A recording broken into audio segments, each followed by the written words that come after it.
Il s'appelle Jimmy Chirizier, mais en Haïti, tout le monde le connaît sous le surnom de Barbecue.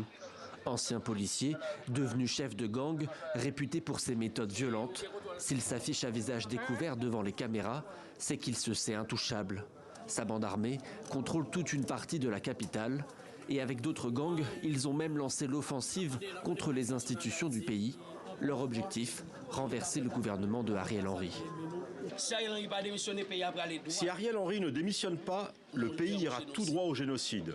Si Ariel Henry ne démissionne pas, si la communauté internationale continue à le soutenir, nous irons directement vers une guerre civile qui va déboucher sur un génocide. L'état d'urgence et un couvre-feu ont été déclarés il y a plusieurs jours, mais le gouvernement peine à reprendre le contrôle de Port-au-Prince. Des cadavres à même le sol, des habitants blessés par balles, partout dans les rues, c'est le chaos. Il y a quelques jours, les gangs ont pris d'assaut l'aéroport, clouant au sol les appareils. Ces citoyens cubains sont bloqués dans le pays.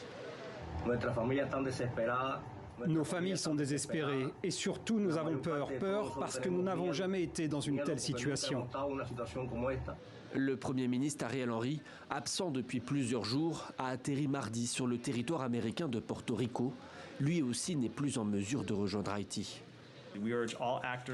Nous exhortons tous les acteurs à donner la priorité au peuple haïtien, mettre fin à la violence et faire les concessions nécessaires pour permettre une gouvernance inclusive, des élections libres et équitables et le rétablissement de la démocratie.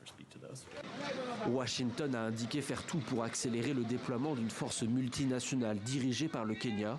En attendant, c'est l'incertitude. Le Conseil de sécurité de l'ONU doit tenir une réunion en urgence ce mercredi au sujet de la situation dans le pays.